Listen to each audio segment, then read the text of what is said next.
The words of Nehemiah, the son of Hachaliah. It came to pass in the month of Kislev, in the 20th year, as I was in Shushan, the citadel, that Hanani, one of my brethren, came with men from Judah, and I asked them concerning the Jews who had escaped, who had survived the captivity, and concerning Jerusalem. And they said to me, the survivors who are left from the captivity in the province are there in great distress and reproach. The wall of Jerusalem is also broken down, and its gates are burnt with fire.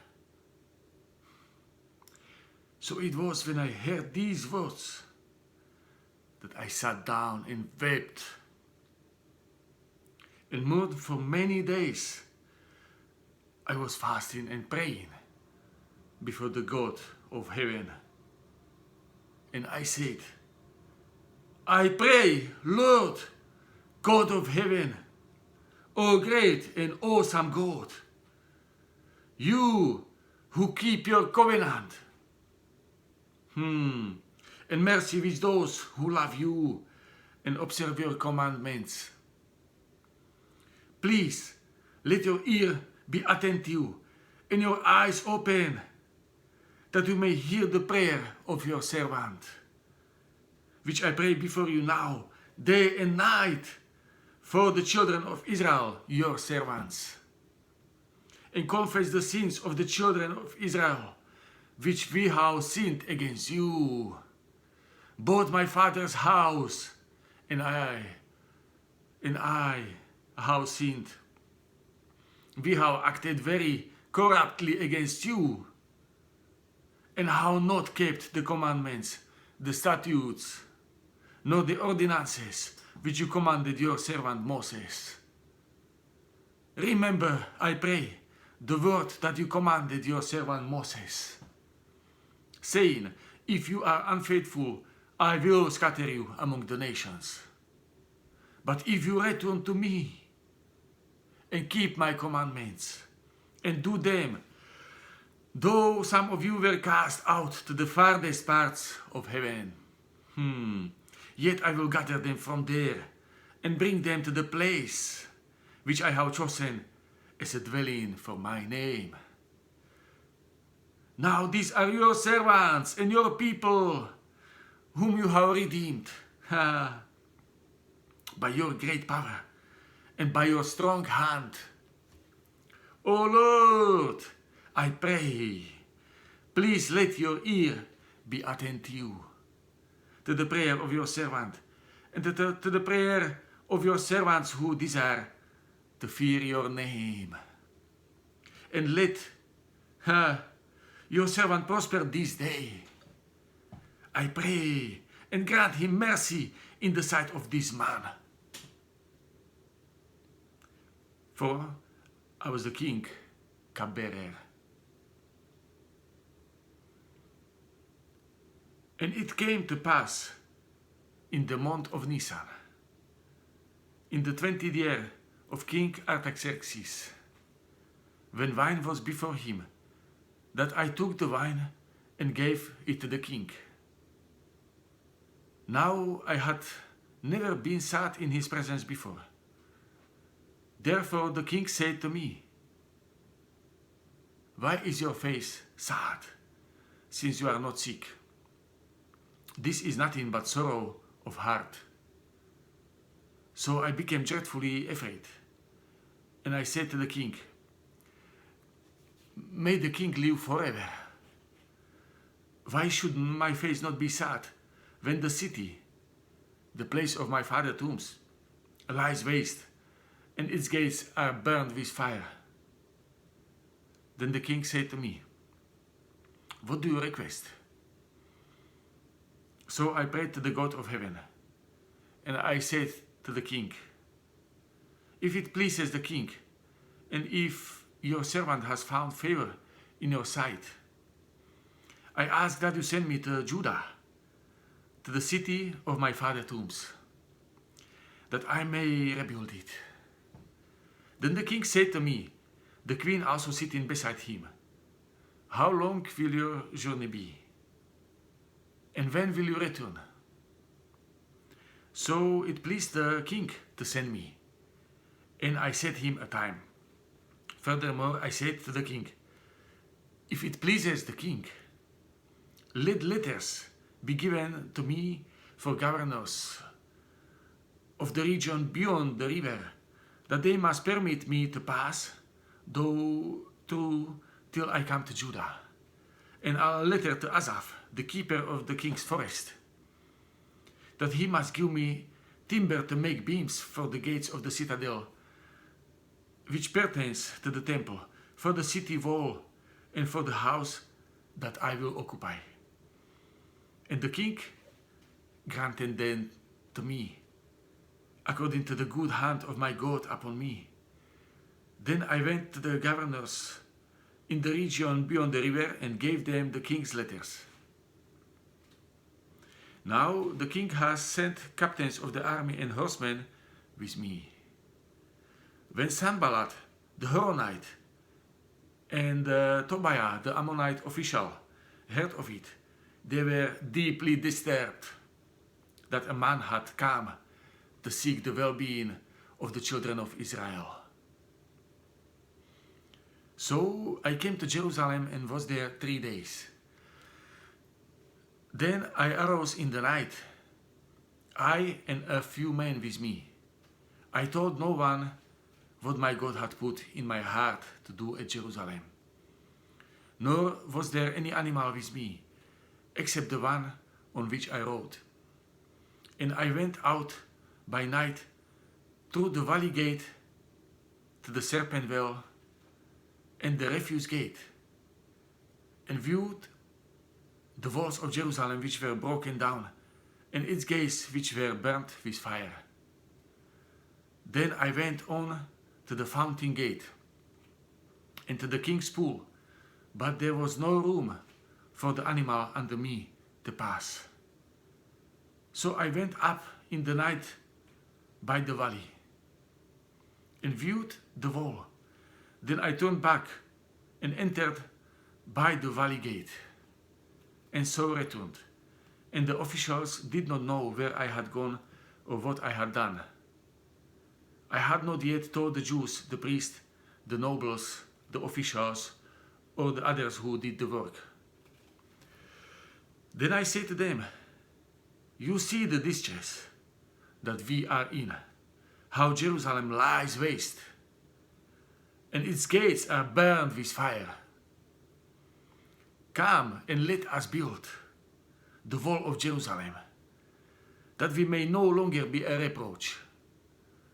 And I told them of the hand of my God, which had been good upon me, and also of the king's words that he has spoken to me. So they said, let us rise up and build. Then they set their hands to this good work. But when Sanballat the Horonite, Tobiah the Ammonite official, and Geshem the Arab heard of it, they laughed at us and despised us and said, what is this thing that you are doing? Will you rebel against the king? So I answered them and said to them, the God of heaven himself will prosper us. Therefore we, his servants, will arise and build. But you have no heritage, or right, or memorial in Jerusalem.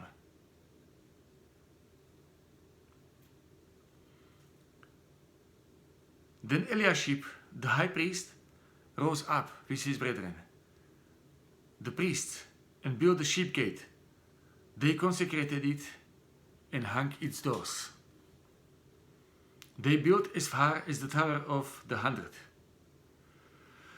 and consecrated it, then as far as the Tower of Hananel. Next to Eliashib, the men of Jericho built, and next to them Zakur, the son of Imri, built. Also the sons of Hashenah built the fish gate. They laid its beams and hung its doors with its bolts and bars. And next to them, Meremoth, the son of Uriah, the son of Koz, made repairs. Next to them, Meshulam, the son of Berechiah, the son of Meshezabel, made repairs. Next to them, Tzadok, the son of Bana, made repairs. Next to them, the Tekoites made repairs. But their nobles did not put their shoulders to the work of their Lord. Moreover, Jehoiada, the son of Pasha, and Meshulam, the son of Besodeiah, repaired the old gate. They laid its beams and hung its doors with its bolts and bars. And next to them, Melatiah, the Gibeonite, Jadon, the Meronotite, the men of Gibeon and Mitzpah, repaired the residence of the governor of the region beyond the river. Next to him, Uzziel, the son of Harchiah, one of the goldsmiths, made repairs. Also next to him, Hananiah, one of the perfumers, made repairs. And they fortified Jerusalem as far as the broad wall. And next to them, Rephaiah, the son of Hur, leader of half the district of Jerusalem, made repairs. Next to them, Jedaiah, the son of Harumpah, the son of Harumaph, made repairs in front of his house. And next to them, Hattush, the son of Hashbaniah, made repairs. Malchiah, the son of Harim, and Hashub, the son of Pachat Moab, repaired another section, as well as the tower of the ovens. And next to him was Shallum, the son of Halochish, leader of half of the district of Jerusalem. He and his daughters made repairs. Hanun and the inhabitants of Zanoah repaired the valley gate. They built it, hung its doors with its bolts and bars, and repaired 1,000 cubits of the wall as far as the refuse gate. Malchiah, the son of Rechab, leader of the district of Beth Hatzerem, repaired the refuse gate. He built it and hung its doors with its bolts and bars. Shallun, the son of Kol Hoseh, leader of the district of Mitzpah, repaired the fountain gate. He built it, covered it, hung its doors with its bolts and bars, and repaired the wall of the pool of Shelah, by the king's garden, as far as the stairs that go down from the city of David.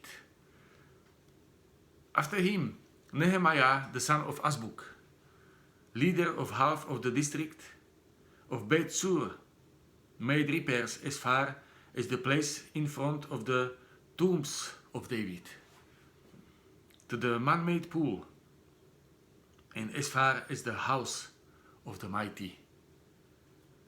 After him, the Levites, under Rehum, the son of Bani, made repairs. Next to him, Hashabiah, leader of half the district of Keilah, made repairs for this district.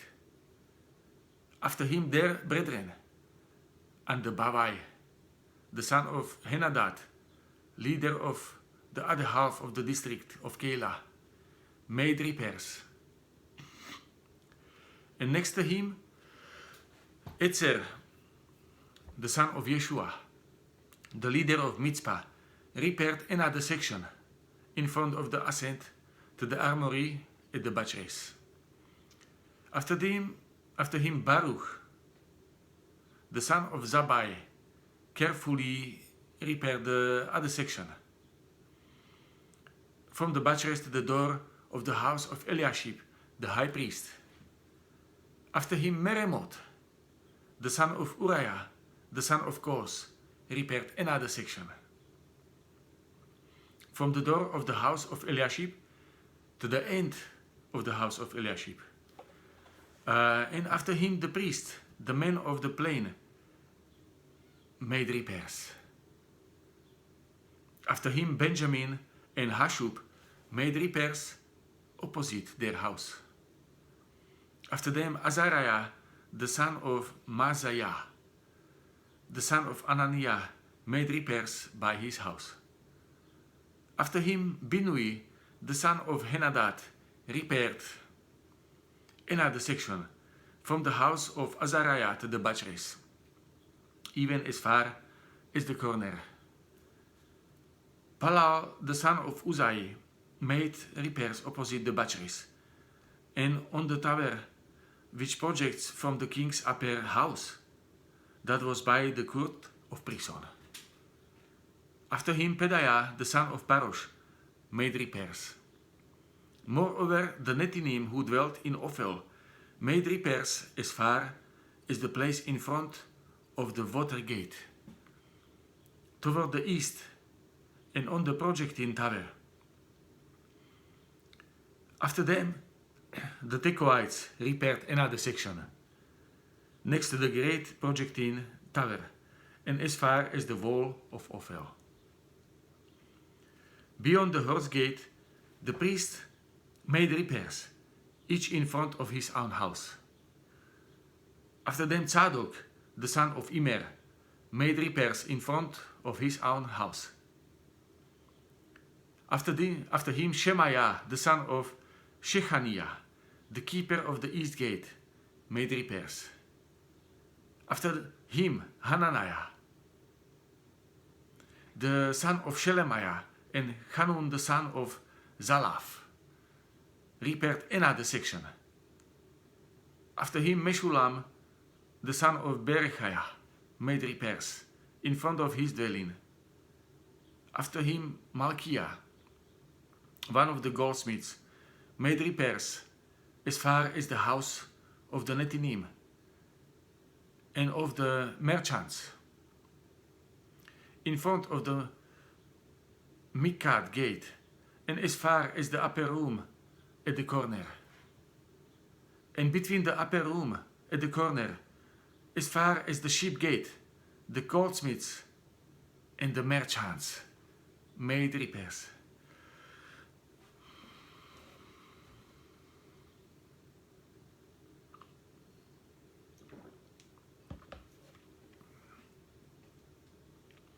But it so happened, when Sanballat heard that we were rebuilding the wall, that he was furious and very indignant and mocked the Jews. And he spoke before his brethren and the army of Samaria and said, "What are these feeble Jews doing? Will they fortify themselves? Will they offer sacrifices? Will they complete in a day? Will they revive the stones from the heaps of rubbish? Stones that are burnt?" Now Tobiah the Ammonite was beside him, and he said, "Whatever they build, if even a fox go up on it, he will break down their stone wall. Hear, O our God, for we are despised. Turn their reproach on their own heads, and give them as plunder to our land of captivity. Do not cover their iniquity, and do not let their sin be blotted out from before you. For they have provoked you to anger before the builders." So we built the wall, and the entire wall was joined together, up to half its height, for the people had a mind to work. Now it happened when Sanballat, Tobiah, the Arabs, the Ammonites, and the Ashdodites heard that the walls of Jerusalem were being restored and the gaps were beginning to be closed, that they became very angry. And all of them conspired together to come and attack Jerusalem and create confusion. Nevertheless, we made our prayer to our God, and because of them, we set a watch against them day and night. Then Judah said, the strength of the laborers is failing. There is so much rubbish that we are not able to build the wall. And our adversary said, they will neither know nor see anything till we come into their midst and kill them and cause the work to cease. So it was when the Jews who dwelt near them came that they taught us 10 times, from whatever place you turn, they will be upon us. Therefore I positioned men behind the lower parts of the wall at the openings, and I set the people according to their families, with their swords, their spears, and their bows. And I looked and arose and said to the nobles, to the leaders, and to the rest of the people, do not be afraid of them. Remember the Lord, great and awesome, and fight for your brethren, your sons, your daughters, your wives, and your houses. And it happened, when our enemies heard that it was known to us, and that God has brought their plot to nothing, that all of us returned to the wall, everyone to his work. So it was from that time on that half of my servants worked at construction, while the other half held the spears, the shields, the bows, and wore armor. And the leaders were behind all the house of Judah. Those who built on the wall and those who carried burdens loaded themselves so that with one hand they worked at construction and with the other held a weapon. Every one of the builders had his sword girded at his side as he built. And the one who sounded the trumpet was beside me. Then I said to the nobles, the rulers, and the rest of the people, the work is great and extensive, and we are separated far from one another on the wall.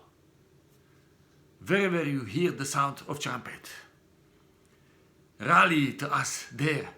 Our God will fight for us. So we labored in the work, and half of the men held the spears from daybreak until the stars appeared. At the same time, I also said to the people, let each man and his servant stay at night in Jerusalem, that they may be a guard by night and a working party by day. So neither I, my brethren, my servants, nor the men of the guard who followed me took off our clothes, except that everyone took them off for washing.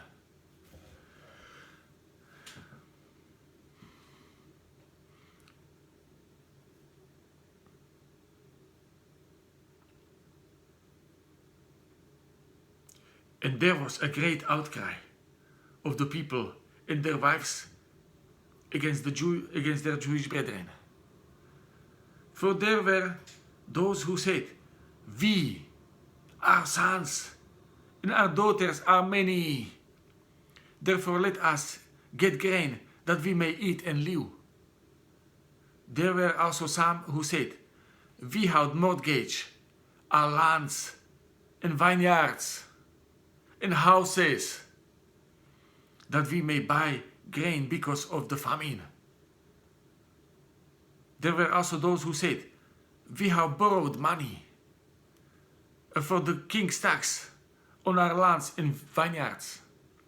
Yet now our flesh is as the flesh of our brethren, our children as their children. And indeed, we are forcing our sons and our daughters to be slaves. And some of our daughters have been brought into slavery. It is not in our power to redeem them. For other men have our lands and vineyards. And I became very angry when I heard their outcry and their words. After serious thought, I rebuke the nobles and rulers. And I say to them, each of you is exacting usury from his brother. So I called a great assembly against them. And I said to them, according to our ability, we have redeemed our Jewish brethren who were sold to the nations. Now indeed, will you even sell your brethren? Or should they be sold to us? Then they were silenced and found nothing to say. Then I said, what are you doing is not good. Should you not walk in the fear of our God because of the reproach of the nations, our enemies? I also, with my brethren and my servants, am lending them money and grain. Please, let us stop this usury. Restore now to them, even this day, their lands, their vineyards, their olive groves, and their houses. Also 100 of the money, and the grain, the new wine, and the oil that you have charged them. So they said, we will restore it, and we will require nothing from them. We will do as you say. Then I called the priest and required an oath from them that they would do according to this promise. Then I shook out the fold of my garment and said, so may God shake out each man from his house and from his property who does not perform this promise. Even thus may he be shaken out and emptied. And all the assembly said, Amen! And praise the Lord. They praised the Lord. Then the people did according to this promise. Moreover, from the time that I was appointed to be their governor in the land of Judah, from the 20th year until the 32nd year of King Artaxerxes, 12 years, neither I nor my brothers ate the governor's provisions. But the former governors who were before me laid burdens on the people, and took from them bread and wine, beside 40 shekels of silver. Yes, even their servants bore rule over the people, but I did not do so because of the fear of God. Indeed, I also continued the work on this wall, and we did not buy any land. All my servants were gathered there for work. And at my table were 150 Jews and rulers, beside those who came to us from the nations around us. Now that which was prepared daily was 1 ox and 6 choice sheep. Also fowl were prepared for me, and once every 10 days an abundance of all kinds of wine. Yet in spite of this, I did not demand the governor's provisions, because the bondage was heavy on these people. Remember me, my God, for good, according to all that I have done for these people.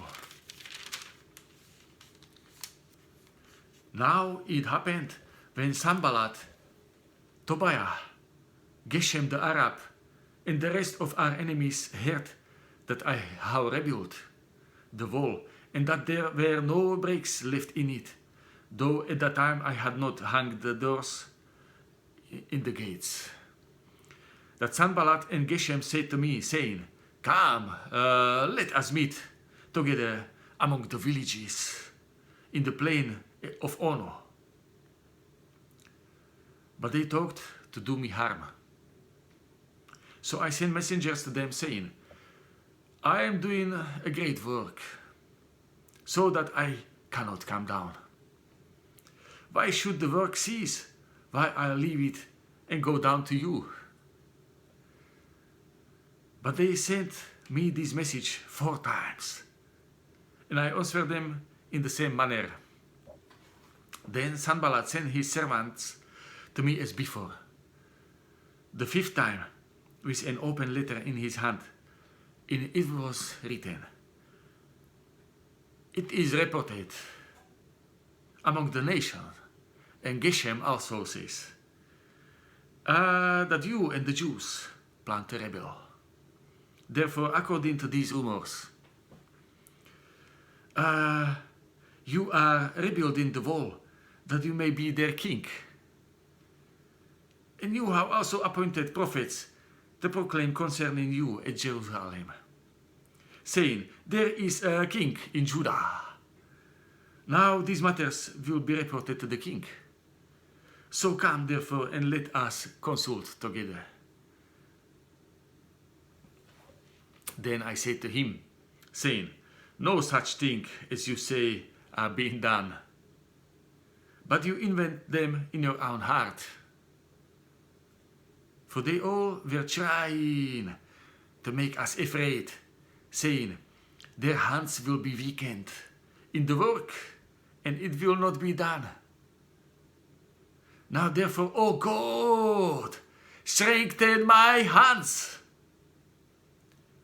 Afterward, I came to the house of Shemaiah, the son of Delaiah, the son of Mehetabel, who was a secret informer, and said, Let us meet together in the house of God, within the temple, and let us close the doors of the temple, for they are coming to kill you. Indeed, at night they will come to kill you. And I said, Should such a man as I flee? And who is there such as I, who would go into the temple to save his life? I will not go in. Then I perceived that God has not sent him at all, but that he pronounced this prophecy against me, because Tobiah and Sanballat had hired him. For this reason he was hired, that I should be afraid and act that way and sin, so that they might have cause for an evil report, that they might reproach me. My God, remember Tobiah and Sanballat according to their works, and the prophetess Noadiah, and the rest of the prophets who would have made me afraid. So the wall was finished on the 25th day on Elul in 52 days. And it happened when all our enemies heard of it, and all the nation around us saw these things, that they were very disheartened in their own eyes. For they perceived that this work was done by our God. Also in those days, the nobles of Judah sent many letters to Tobiah. And the letters of Tobiah came to them. For many in Judah were pledged to him, because he was the son-in-law of Shechaniah, the son of Arach. And his son Yehohanan has married the daughter of Meshulam, the son of Berechiah. Also they reported his good deeds before me, and reported my words to him. Tobiah sent letters to frighten me. Then it was when the wall was built, and I had hung the doors, when the gatekeepers, the singers, and the Levites had been appointed, that I gave the charge of Jerusalem to my brother Hanani, and Hananiah the leader of the citadel. For he was a faithful man, and feared God more than many.